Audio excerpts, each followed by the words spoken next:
Everybody look back in that corner at the far side of the room where it's real dark behind that chair.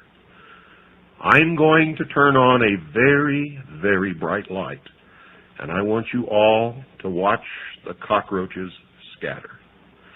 For tonight, I'm going to read verbatim to you from a book that we found in a dusty shelf far back in the rear of a used bookstore that proves beyond any shadow of a doubt that what I've been revealing to you in the many segments of the series entitled The Mystery Schools on this program, The Hour of the Time, has been not only true, but right on target, and the first time that this information has ever been exposed in its entirety to the people of the world. Now, you had better go to the used bookstores in your cities, and you'd better get there before the cockroaches get there, because I tell you now, they know that we are searching for proof and that we are digging for the evidence that we will use in the future to hang them by their own rope. You need to get there first and buy any and every book that is concerned with any and every secret society, mystery, religion, or cult that you can find. If you don't understand them, and if you don't want to use them to help us expose these people, then send those books to us, because we will put them to the best use. I'm holding in my hand an old, faded, what used to be red, hardbacked, covered book. It's almost orange now because it's faded with age, entitled Fundamental Laws, 68th Convocation.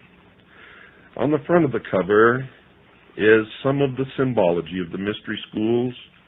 There is a rope representing the snake eating its own tail, also known as the magic circle. Within this magic circle, there is a triangle, actually 3 triangles, one within the other. Within the triangles, there's the symbol of the skull and bones. There is the symbol of wings around the world. There's the symbol of the ark, the anchor, and the 3 letters TRY beneath the 3 triangles. This is the verbatim written report published in 1916, ladies and gentlemen, that I'm going to read to you from. Fundamental Laws, a report of the 68th Convocation of the Rose Cross Order, giving a resume of the proceedings of the convocation, together with most of the lectures that were delivered during this time of the convocation by the several delegates present. Also a report of the work of ancient initiation in the Grove of Osiris as especially prepared for the occasion. Below that is the symbol of a triangle with 3 stone steps representing the 3 degrees of initiation. Up on the top step is a cross, in the center of which is a rose. And beneath the triangle, again, the 3 letters, TRY. This is copyrighted 1916, published by the Philosophical Publishing Company, Allentown, Pennsylvania, for the members of the Rose Cross Order. On the next page is a roll of honor. One of the names here stands out and almost knocked me over when I saw it, for the name is Lars Hansen. Now, it is not the Lars Hansen that we've discussed on this show, and we're going to look into it to find out if this was his father or grandfather or great-grandfather. Could have been either one of the 3. But we will find out, believe me. We know that Lars Hansen's parents were members of the mystery school, and in particular, the Metternich-Stell group, where Lars Hansen was reared. In explanation of the contents of this book, and I'm reading verbatim from the introduction in explanation. In explanation of the contents of this book, it is to be stated that these articles do not give the inner work of the Rose Cross Order, but simply the outer, the public teachings.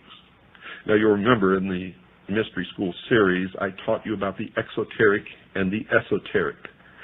What you're going to get in this book, because they never publish the esoteric anywhere, it's always hidden in symbology, but there are incredible admissions in this book that you will hear in the exoteric.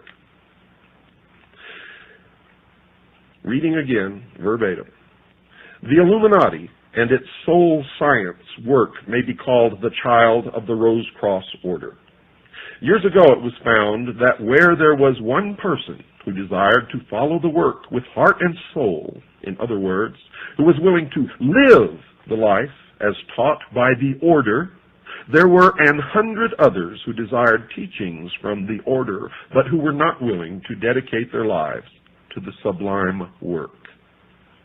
Now I break from this for a moment to remind you that I have previously stated that the fraternity of Freemasons, the Ancient Order of the Rose and Cross, the Sovereign and Military Order of the Knights of Malta, the Knights Templars, the Mormon Church, all of these, the Illuminati, the Order, the Skull and Bones, are all the same organization. And what you have just heard is the first admission of that fact, and you are going to hear more as I progress. And remember, I'm reading this right out of their own publication, a hardbound book published by the Philosophical Society in Allentown, Pennsylvania, specifically for the Rose Cross Order. Continuing. These thousands had to be taken care of, and as a result, the Illuminati and its soul science work was born. When in April, now that's April of 1916, folks, April of 1916, remember that. When in April the order went forth to the brethren that a sacred convocation was to be held, all delegates were requested to prepare articles on soul science so that regular lecture sessions could be held. The lectures that follow are the result. All these lectures were given in open session and are to be considered as soul science work, though in entire harmony with the teachings of the Rose Cross Order. The work of the Rose Cross Order as given to its students can never be published. It is a secret, sacred work between teacher and student. Let me read that again for you. It is a secret, sacred work between teacher and student. It is a soul training, an inner initiation, and such work continues until the student has reached initiation, after which he is called upon to attend a convocation, and at which time the degree work is conferred upon him. But the inner work always precedes the outer work, as the outer work is only a bond binding together the brotherhood. Thus a word in explanation. Many having heard of the great order and its work, and actually knowing nothing of its inner work, have ignorantly or with fraudulent intent established so-called Rose Cross bodies. And these bodies, knowing nothing of the true work of the Rose Cross, have nothing but a ritualistic, initiatory, rite or degree work. We would refer all seekers to authorities on the Rose Cross and on initiation, and they will then find that the true Rose Cross is actually a school of spirituality with a degree ceremonial initiation as the climax.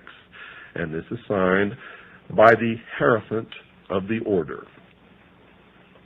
In the preface, early in the summer, instructions were received from the hierarchies to call the inner circle of the Rose Cross Order into session, and thus to fitly celebrate the 68th year of the Rose Cross Order in America.